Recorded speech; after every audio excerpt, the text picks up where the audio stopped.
My name is Mitchell Mote, and we're here this morning for this Farmers Market series class. And I got to tell you the truth, I've already lied to you right off the bat. It says top 10 tree and shrub problems. I got to looking at that and putting this thing together, and really we're going to focus on two problems, but lots of causes, okay, as it turns out. So I've already lied right off the bat, but it's hopefully that'll be the only time. I don't remember if I lied at the end of this thing or not, but hopefully I will. If you have a question along the way, I'll do my best to answer it for you. But our goal as landscape managers is to avoid having dead trees and shrubs in the landscape. Okay? And if we can recognize some of the things that premeditate or preclude these things, or encourage, set them up for problems, we can do a better job of heading those off and maybe doing something about it. So we're kind of going to focus on some of those today. Now, in the extension office, we'll get a statement. You hear a statement very often, and get a question very often. And that statement is in reference to, especially a tree, big trees, old trees. The statement is, I don't want it to die. But the reality of it is going to die at some point. Okay? Now, that's something we tend to forget about, I think, because trees can be very long-lived plants. But they have a finite life, and eventually they're going to die. And if someone has, let's say, a very old white oak tree, it could possibly be 200 years old. The odds of it making it to 250 are not that good because it's in the latter stages of its life. And as things get older, things tend to happen because they're not growing as aggressively as they once were. There's a lot more mass to them. They require more energy to survive. And when things interfere with that energy, then they tend to go down. So that's one thing, is eventually they're all going to die anyway. Now, what we want to do is try to prevent them from dying any sooner than we have to. And the question is, can we save it? And the answer is no, you can't save it, but you may postpone it. Okay, but ultimately, so that's the thing to keep in mind, that these shrubs and trees, they'll have a finite life. They can be very long life, but they'll have a finite life. So, why do trees and shrubs die? It's kind of a backwards process. Okay, backwards process. Trees and shrubs die because respiration stops. Respiration stops because carbohydrate production stops. And when they stop producing their own carbohydrates, then they start using up their stored reserves. All right. Now, why does carbohydrate production stop? Because photosynthesis stops. Photosynthesis is that process where the plant manufactures its energy, and the energy in the form of carbohydrates. Now, and the key here is photosynthesis. Photosynthesis stops because of necessary factors are interrupted. Things that are necessary: sunlight, water, nutrients, the correct temperature, the correct carbon dioxide levels, correct oxygen levels. Okay, those factors are interrupted. One or more of those are going to influence photosynthetic rate. Those factors are interrupted for one of two reasons: either from natural causes or from human interaction. All right, so those are the only two things that would cause this. Now, let's remember what photosynthesis is. That's where the plant takes carbon dioxide and water and sunlight, and then combine those through that magical process of photosynthesis and create carbohydrates, which are sugars. Basically, is what they are. Not basically, that's what they are. They're sugars, and oxygen. So that's, plants release oxygen. Well, that's why. It's through photosynthesis, so how they produce and release oxygen into the atmosphere. So that's what photosynthesis is. Now, respiration, okay, is where we're making energy in photosynthesis. Respiration, we're using the energy. That's the plant is living. All right. So it takes those carbohydrates and plus some oxygen that it uses and releases some carbon dioxide, some water. So anytime that plant is growing and alive, it has respiration taking place. Photosynthesis doesn't take place here. Generally, respiration takes place to some degree year-round. If the plant is alive, it is using some energy. Photosynthesis only during the growing season. During the dormant season, the plants will be dormant on the top side. You still got root development, new roots being formed. You know, on a lot of plants, root development will take place down to freezing, right around 33, 32, 33 degrees.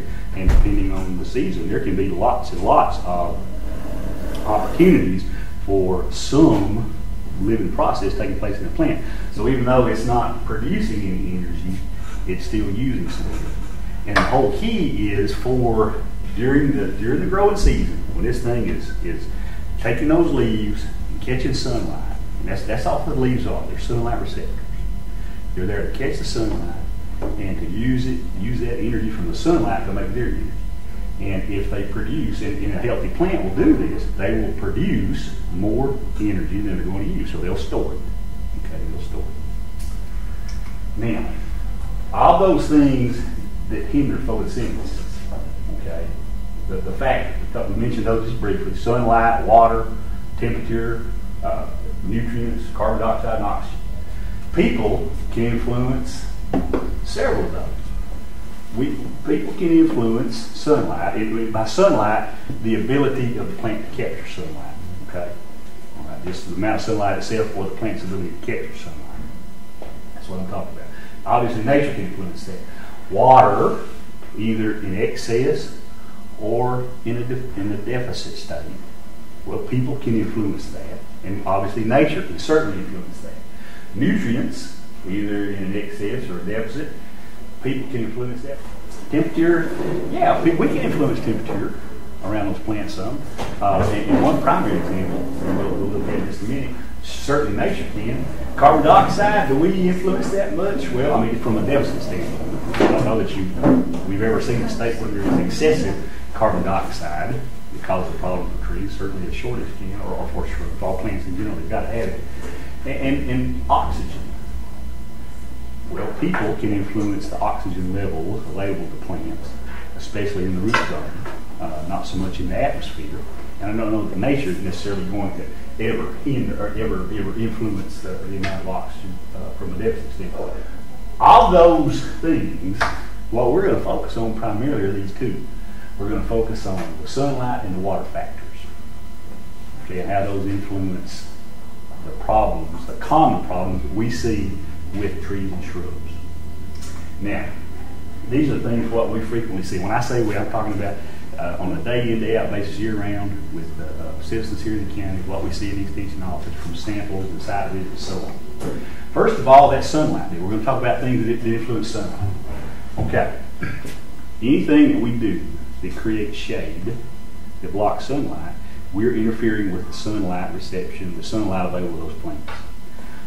If we build a fence, okay, and it changes the amount of sunlight it reaches a given area, we can certainly influence that. And that can change the way a plant, it could be a plant that was growing just fine, it needed that full sun, and we build a fence or we build another structure and block sunlight from it.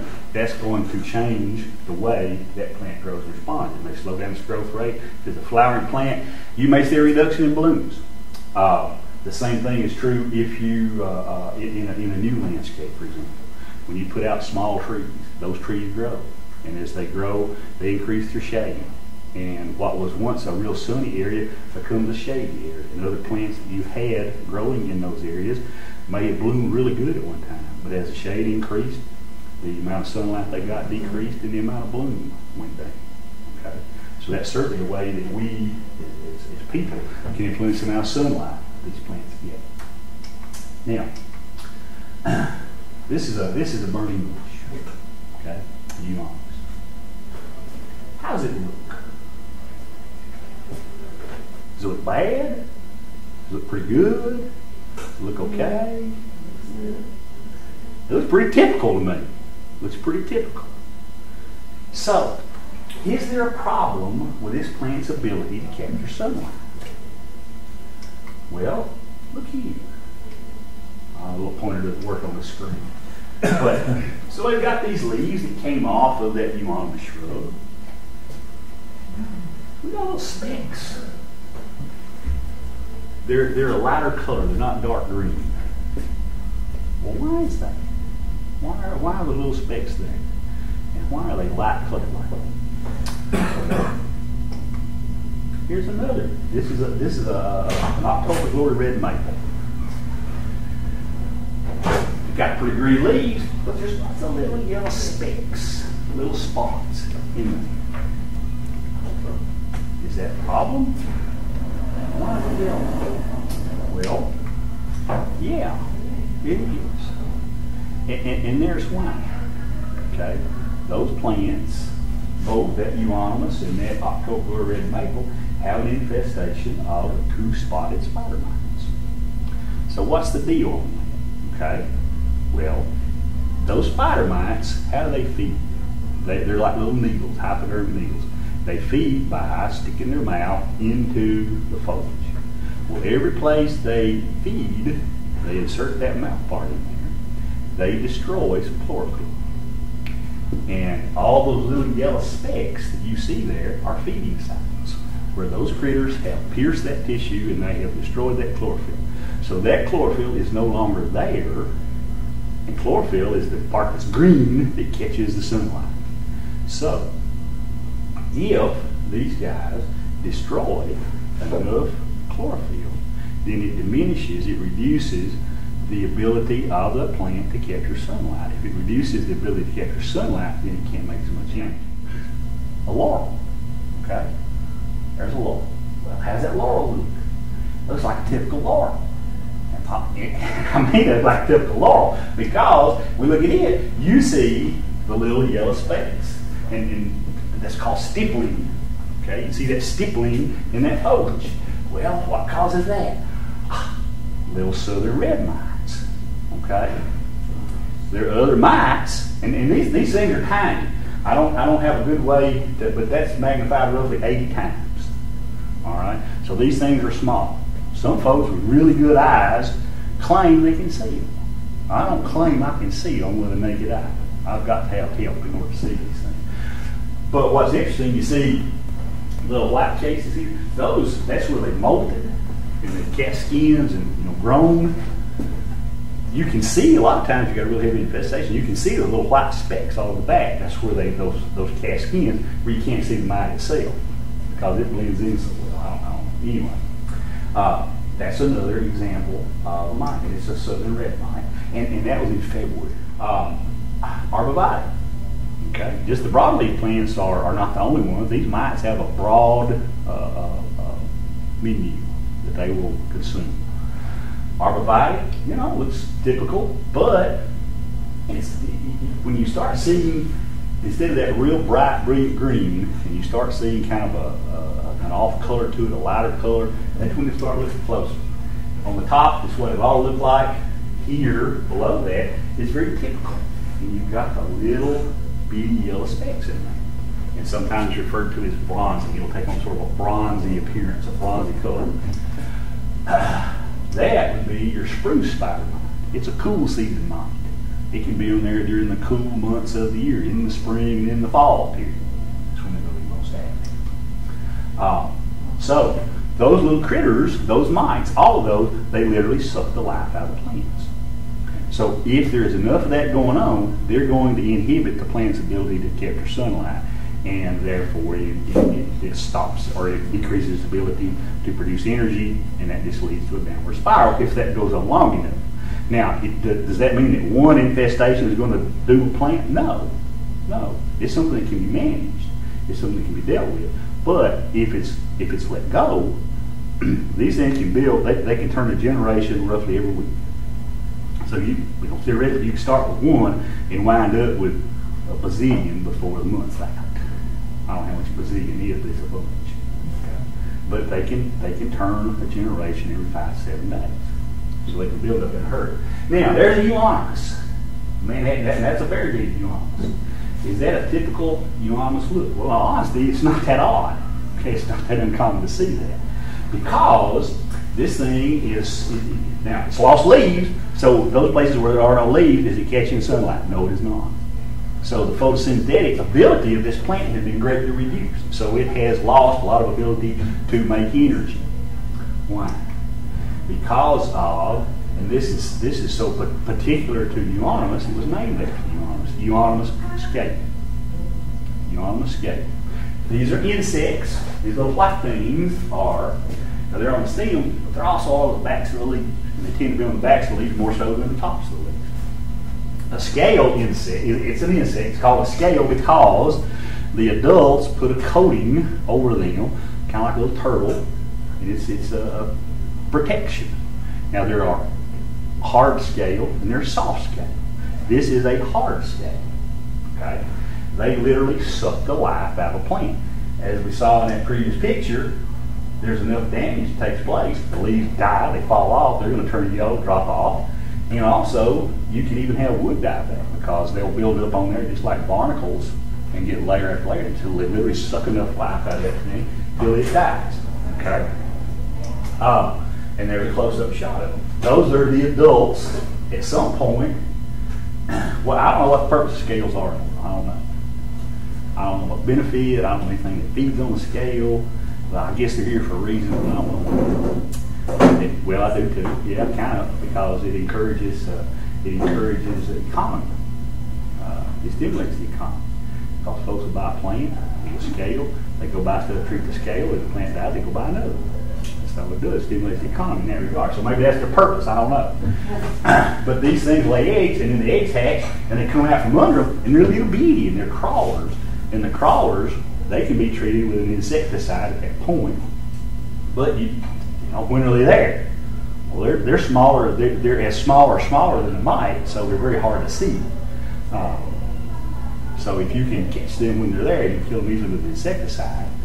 But it's hard to know when they're there. Okay. It's hard because they're so small, it's so hard to see. We'll talk about controlling these guys in just a minute. But there you are on a scale. This is soft scale. Okay, it's a big difference between a hard scale and a soft scale. Well, one is hard scale, hard, soft scale, soft, obviously. But if you don't want to touch one, and it doesn't hurt, I hope it hurts the scale. But if you don't want to touch one, you can know you've got hard or soft scale based on the appearance of the plant. You notice this dark color on the stem of the plant. And this is soft. It's kind of fuzzy. It's got a little powdery coating on it. Some are waxy, but they're real soft. They're not hard at all. They're soft. Well, look on the leaves. Now, these are the tops of the leaves. Now, see, these scales are on stems on the underside of the leaves. Okay? Now, this is the tops of leaves below them. See the black stuff on there? That's sooty mold. All right? Now, you get enough leaf coated in sooty mold, it's not green mold. So it doesn't capture sunlight. So it takes away from the plant's ability to produce its own energy. Sooty mold, what comes next? Sooty mold it doesn't hurt anything unless it builds up to the point that it blocks sunlight on the plant. But why is it there? Soft scale, and this is on a laurel. Soft scale, all soft scales secrete honey, or their excrement is called honeydew. Okay, they're frass. It's called honeydew. Apparently, I've never tasted it, but apparently it's high in sugar, it's sweet, and it drips down on the plants below, the leaves below, and that's a good environment for the sooty mold to grow in. The sooty mold's out there. You know, it's just out in nature looking for a place to land. It blows on the wind, spores carry on the wind, and when those spores land in a suitable environment, it'll grow. You'll see it growing on the sides of trees. You'll see it growing on the sides of houses, growing on rocks and such. It'll grow on plant tissue like that. It can grow to the point, build up to the point that it can give it sunlight, and then it can influence that to the plant. Okay. Anybody have experience with azaleas? And you'll have azaleas that get the little yellow speckled leaves. You'll see them out in the springtime. And you'll have dark green leaves, and you'll have green leaves with yellow speckles on them. It's from a thing called a lace bug. That's an azalea lace bug. That's an adult azalea lace bug right there. They get on the undersides of the leaves, and they pierce, and they suck sap. They suck fluid out of the leaf tissue, and they cause that yellow coloration. And they'll lay eggs inside there, and they'll hatch out, and they'll grow, and they'll have another generation of them, and so on.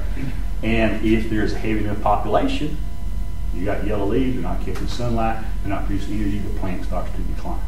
It starts to go down. There's azalea lace bugs, there's sycamore tree lace bugs, and they'll secrete. A lot of times you'll see little black specks on the leaves and that little yellow coloration, and it's, well, something's wrong. The little black specks, that's their excrement. They don't have that real sweet frass, but they've got more of a little black speck excrement you'll see on there. Okay, so those are things that destroy chlorophyll. Those insects that suck, all right, aphids, spider mites, lace bugs, etc. Those things suck stuff out. They destroy chlorophyll. Now, you've also got the little critters that destroy the tissue itself. They physically destroy it. That's a rose. Anybody have a knockout rose or a rose of any kind, and you notice you've got places on the rose leaf right now, if you went out and looked at them right now, and you saw these spots of brown on rose leaves. Anybody seen that? Okay. Odds are really good. It's because of that little critter right there. It's called a rose slug. A rose slug is a larva of a thing called a sawfly. A sawfly is a little wasp-looking critter. It's slick-bodied, it's slick-winged, it's not fuzzy, it's not hairy. It's a sawfly. So it lays the eggs, the little eggs hatch, and this little worm. And the worms are, it's a caterpillar, is what it is. But it's not a caterpillar like a what's going to turn into a butterfly or turn into a moth. It's a slick skin, okay? And very often, this thing is almost translucent in color. You can almost see through it, almost. But it's a pale green color, and it eats the foliage. It just eats the surface. Very seldom will eat all the way through. It'll eat the top part off, leave the bottom part off, and leave the part in the middle. You can see that vein, that network of veins in there. Well, from a photosynthetic standpoint, that tissue's dead. It doesn't catch any sunlight anymore, so it does not contribute to the production of energy of that plant. So anything that destroys the leaf tissue itself is destroying the plant's ability to capture sunlight. It's going to help make it weak as time goes by. Another example of sawflies. Those are birch. That's a birch leaf. And those are little caterpillars. They're eating the eggs off of it. It's again, birch sawfly. They get in pine trees, or pine sawflies, or oak sawflies, and they will just literally defoliate one. All they'll leave are the veins in the midrib. It'll just be like a skeleton out there. So you get enough of those, it destroys the foliage, it destroys the ability to capture sunlight, so it doesn't make it doesn't produce energy anymore. Now, does that mean the plant's going to die? Well, one time, no. Assuming it was a healthy plant to start with, probably not, because the whole point is that if it's a good plant, if it's a healthy plant, it produces more energy than it uses, so it has a stored reserve. But if it does it one time, okay, we're going to produce more leaves next time, we'll make some more energy. But if it does this often enough, it's going to force the plant to use up its stored energy, and then it's going to die, okay, because it doesn't have a chance to make enough energy to offset its usage. So that's the issue there. Beetles of all sorts. These are Japanese beetles. They destroy the foliage. They eat the foliage away, so you don't have foliage, you don't get sunlight anymore. Elm tree. Elm beetle. Eats the foliage. Those leaves, they're not very, now where it's green, it's catching a lot, it can catch sunlight. If there's not many places on a lot of those leaves, it's going to catch much sunlight and make any energy. So, those critters that suck the fluid out of tissue, destroy chlorophyll, and those that eat the foliage, destroy the chlorophyll, those interfere with that plant's ability to catch sunlight and to photosynthesize and make its own energy. So, what can we do about those things? When we're talking about scale, insects, and mites, horticultural oil will control all phases of the life cycle of those critters. Okay. Now, horticultural oil it's an oil. That's what it is. It can be, some are plant derived and some are derived from dinosaurs. Okay, petroleum products, highly refined, very, very lightweight oil. How does it work? It smothers them basically. It plugs the pores in the cuticle and their outer coverings, and they smother. So it's a contact only material. That means you've got to get it on the bug, on the critter, or it doesn't work. Thorough coverage is essential for that to be effective as a control. All right. So how do you apply it? You apply it as a spray. You mix it with water and you spray it. So what happens when you mix oil and water together? Well, it's hard to mix oil and water together, right? It wants to separate out. So if you're going to make an application of horticultural oil, mix it up like the directions tell you. It's not one of those things that if it says use 2 ounces per gallon of water, you ought to use 4 because 4 is better than 2. Doesn't mean that. No. Use it. It's a pesticide. Use all pesticides as directed. You mix it up, and then very frequently when you're making your application, shake it up. Shake it up. Because if you don't, it'll separate out. And if you just let it separate, part of the time you're spraying water, part of the time you're spraying all oil. And so you way overdose some, and you way underdose other areas. So that's why it's essential if you do that. Now, there are lots of insecticides that are available, as well as miticides, insecticides for insects, miticides are for mites, that will control these critters also. From the insecticide standpoint, like the aphids, okay, we saw pictures of hackberry aphids, but there's all kinds of aphids. There's slick skinned, there's red aphids, there's green aphids, there's yellow aphids, there's orange colored aphids. The worms, the sawflies, etc. Okay, a lot of insecticides will control those. You can spray them with, you can spray the plant when it's there, or the lace bugs, okay, the insecticide will control them. But an even better way of especially controlling those sucking insects, on big plants, how do you spray a big tree? Well, you as a homeowner probably don't spray a big tree very well. All right, because you don't have stuff to spray way up in there. And if you do, a lot of it blows back on you. You do a good job spraying yourself, or you spray in the fish pond over here to kill some fish and that sort of thing. All right. So what you can do is use a soil-applied systemic insecticide. The roots will pick it up, they carry it up into the tree, and when things like those aphids feed on it, and some of those leaf chewers, when they feed on it, they ingest the insecticide and it controls it. Now, it doesn't work against everything, but there's an ingredient called imidacloprid. imidacloprid. All right. Whoops, too fast. Now, those are insect pests. Look at this. Okay, we got spots. Now, that's not from an insect, that's from a disease.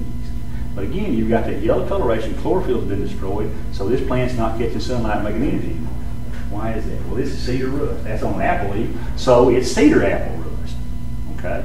Rust, why they call rust? It looks rusty looking. You got the little reddish yellow, and these are mostly yellow. Sometimes they're going to be very orangey color with those yellow lesions on there.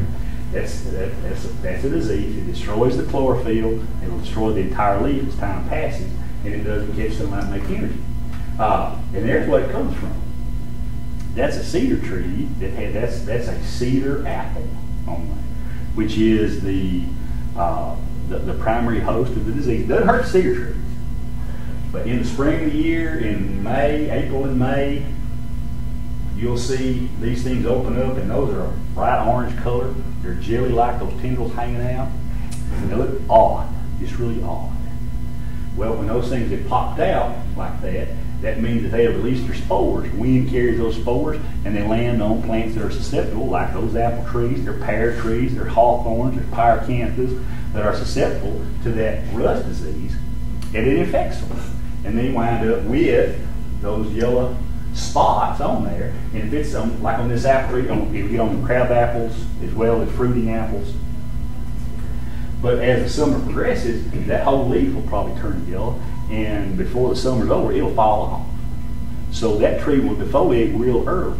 If it does that often enough, it's going to use up all its energy. It's going to die. You're going to shorten the life of that tree considerably by doing that. And it's hard to see, but those are Bradford pears. You know, Bradford pears have a little fruit on, a little pear. Well, these are like little orange tendrils coming out of there. This is cedar rust on a pear. It'll attack the pear trees. It'll attack fruiting pear as well as ornamental pear. It'll get on hawthorns, it'll get on quince, pyracanthus. But it's a fungal disease that inhibits or it destroys chlorophyll. And if it destroys chlorophyll, it destroys the plant's ability to photosynthesize. Okay, another disease, powdery mildew. That's on the euonymus. Okay, you see the white powdery material on there. And here's, we're talking about the white stuff. Now, and then you got brown stuff. What's brown stuff? Brown stuff is dead leaf. That's what it is. It's on there long enough, it killed the foliage. That's the problem with powdery mildew. And in a lot of these other fungal diseases, it'll destroy foliage. You destroy enough foliage, you destroy the ability to capture sunlight. Maple tree. You know, with the dead places in the leaves. Well, what is that? It's anthracnose. What sounds bad? Anthracnose sounds bad. I guess if the tree's got to have a disease, that's probably a better one to have, because normally, and anthracnose shows up in wet springs. When you have springs, a lot of water, a lot of rain, relatively cool temperatures, that's when it's going to be worse. You've got those dead lesions in there, so that tissue is necrotic. It's not photosynthetically active anymore. But the good thing is you've got lots of tissue out here that eats. Now, in a really bad one, you'll have most of the leaf die, and you'll have just a little bit green, and the tree will defoliate early. That's when it's a problem. And it can be elm trees, it can be ash trees, it can be most any deciduous trees. It can be birch trees, sycamore trees. It's pretty common to see that on those wet springs. This is a dogwood. If anybody have dogwoods, you ever notice these little bitty specks all over the leaves like that? This is another kind of anthracnose called spot anthracnose. And it's not necessarily associated with a particularly wet spring. Dogwood trees, unless you have a newer variety that has been bred to be resistant to it, are very prone to developing this. And it weakens the tree over time simply because you'll have these little bitty lesions, and those will grow together until they have big lesions, and it inhibits the plant's ability. It destroys chlorophyll so it doesn't catch sunlight anymore, it doesn't make good energy. And plus, very often you'll see it associated at the same time the plant's got powdery mildew. A lot of these dogwoods that aren't resistant to it, powdery mildew shows up very regularly. And so you've got this double whammy going on with leaves, so the plant cannot catch sunlight and make energy. Laurel, okay? What has eaten the foliage out of that laurel? You have any guesses? And you have laurels. Skip laurel, a beetle, yes ma'am? I've got laurel. Laurel, you ever see that? Any holes in them like that? But not that bad, but some. You see them some? Yeah, I'd say a little bit. Okay. And I would be surprised if you did. Laurels, in this respect, are kind of like euonymus were with a scale insect. There are basically two kinds of euonymus, those that have scaled insect and those that are going to get scaled insect. Okay, laurels, and nothing ate these, okay? Nothing ate them. That's shot hole disease. This laurel's got shot hole disease. That's a fungus that destroys little sections, and the tissue dies, and the wind blows and the tissue falls out, so you got holes in it. Very, very common. Very common in laurel. There's two kinds. There's a bacterial shot hole caused by bacteria. There's a fungal shot hole caused by fungi. This is a peach. It has shot hole. And you can see the tissue's dead. This is almost turned loose and falling out. Okay, you got just a little bit holding on here, and you can see where it has fallen out. It's called shot hole because it looks like it's been shot with a shotgun. All these holes in it. That's a peach. This is a cherry. It's got shot hole. Okay, so every place that the tissue falls out, there's no chlorophyll there. But this is more so on the peaches than on the cherries. Generally, what will happen is these leaves are going to go turn yellow real early and they defoliate before the summer's over. This thing will start shedding those leaves real early. And then here's another disease. It destroys the leaf tissue. Okay, fire blight. You'll see it on ornamental pears. You'll see it on. It can get on cherries. Ornamental cherries. It can be on fruity apple, fruity pear. crabapple, okay? But this is a bacterial disease, and it infects during bloom, when the plant's blooming, and the bacteria enters through the bloom, and what will happen is it will start on the end of a little branch out there, and it kills everything back to a point, and it's called fire blight because that tissue turns really dark as if it's been burned, okay? But you get enough of those areas, and each one of those, sometimes you'll have 12 to 14 inches of it is killed like that. All right, that's a loss of green tissue for that plant to be using to make to catch sunlight and make some energy. All right, so on those diseases, those foliar diseases, those that are caused by fungi, they can be treated with a fungicide. But the catch with the fungicide is when's the best time to apply a fungicide for it to be beneficial for controlling a disease? Before you have a disease problem, because fungicides don't cure diseases, so to speak. They protect uninfected tissue. And for great big trees, we went to a site yesterday, and she has white oak trees and red oak trees, and it's got a blister disease. It'll cause some little blister, the leaves blister up like they've been stung by something or bitten in a raised blister. Well, it's like that anthracnose. You'll see it in a wet spring. I mean, these trees are 60 feet tall. Are you going to treat those? No. And in the forest, they're not treated anyway. But it goes back to the thing that, once is not a big deal, maybe twice not a big deal. But if you go through enough consecutive years where that foliage is destroyed and it doesn't make it so it can't make energy, then it gets to be a big deal. And it influences the overall health of the tree. If you've got specimen plants in your landscape, maybe you've got a Japanese maple, you've got a prize dogwood. You might think about, if it's so large that you can't effectively spray a fungicide on it, you might think about hiring somebody to do that if you want to protect the plant. Okay, if you want to. But the thing about the fungicides, they give the best results when applied prior to the disease coming. And if you've got, say, dogwood, and you get spot anthracnose every year, if it had it last year, it's going to have it again this year. So you apply it prior to the disease showing up. Or if it's a plant and you say, I've seen some spots in there, I've never seen it before, then that's at the onset of the disease, so the earlier you apply it, the better. So if you can apply it before the disease actually starts, that's the best, but the second best is right at when you first start to see symptoms appear. That's the time. Now, those bacterial diseases, there's a bacterial shot hole disease and like fire blight, for example. Those are both bacterial diseases.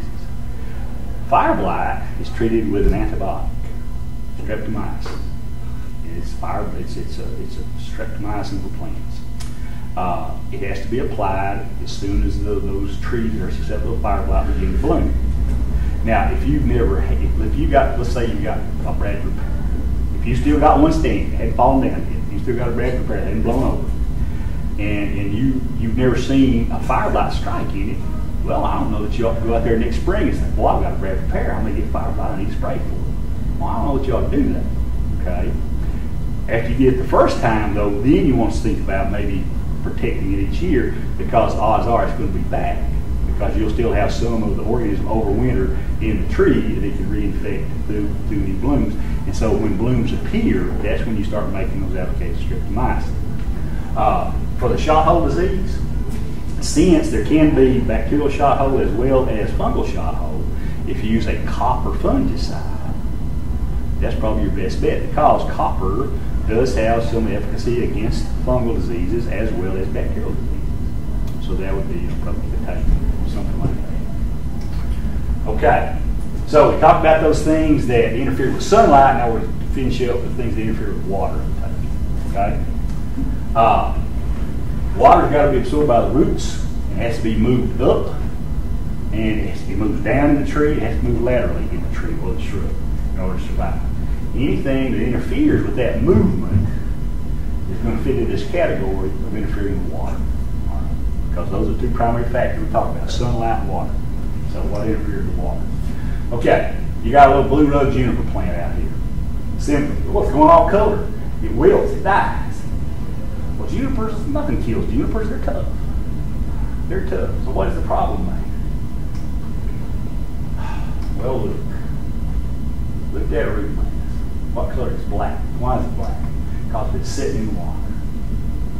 Too much water is every bit as bad as not enough water. Remember, excessive water or a water deficit interfere with water in the plant. Because what happens in an area like that? Well, number one, you've got no oxygen.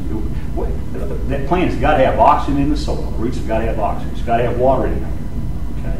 And it's got to have the space for nutrients and such. Okay, the nutrients are going to be in the mineral, the solid portion of the soil. Where's the air and the water?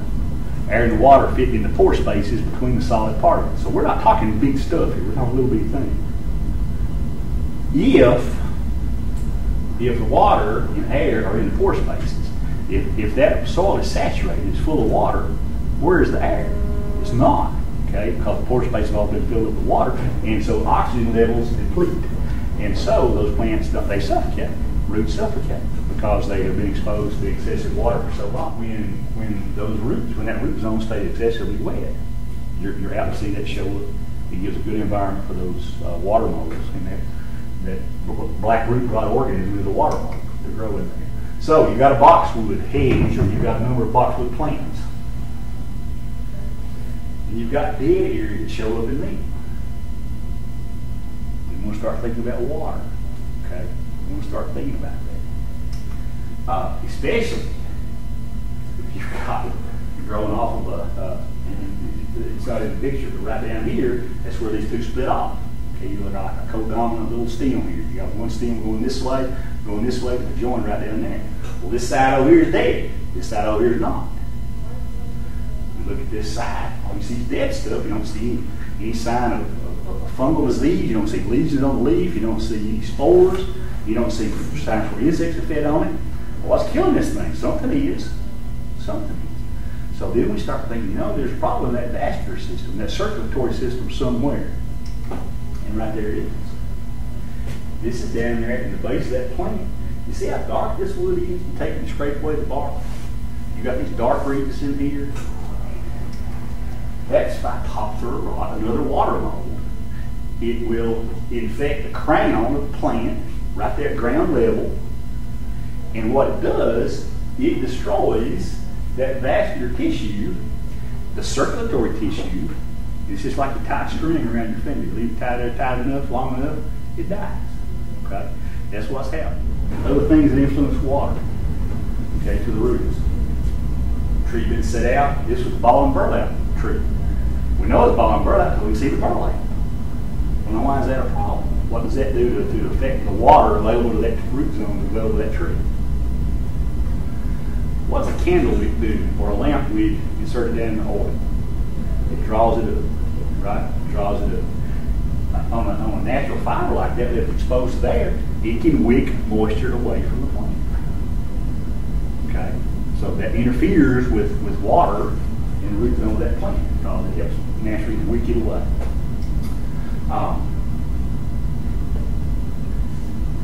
You see this? That's a nylon strap. It was never removed when the tree was planted. The tree is growing around. Okay? Where's the vascular tissue in that tree? It's in that cambium layer, that thin layer underneath the bark. Okay, between the bark and the sapwood. Well, it grows around that. What does it do? It's just like a cord stretched there. It cuts, okay, it girdles the tree, it destroys that cambium layer, and that's what happens to the tree. It's a dead tree because it's been cut off. Okay, we had no water uptake because the vascular tissue had been cut off. We did take it. We did. It's an English oak, Collar oak. You got dead up here in the top. You got some green in the top, but it's looking kind of dead. How much mulch is in the field? Well, too much is just as bad as none at all. You don't see any root flare on this tree. We're probably talking almost 24 inches high. I measured that there. I don't say where it is, but it's in town. Okay, it's in town. This is a pine-based material. Okay, it's mounded. It's nice and smooth. Is it going to soak in water or is it going to repel water? It's going to help shed water, right? Water's going to run off of that. And this stuff, when it gets dry enough, it's hard to re-wet anyway. That's what it was this week. So this case, we're smothering that bottom of that trunk, and plus we're encouraging water to shed off, not being held indirectly to the tree. So we're interfering with water.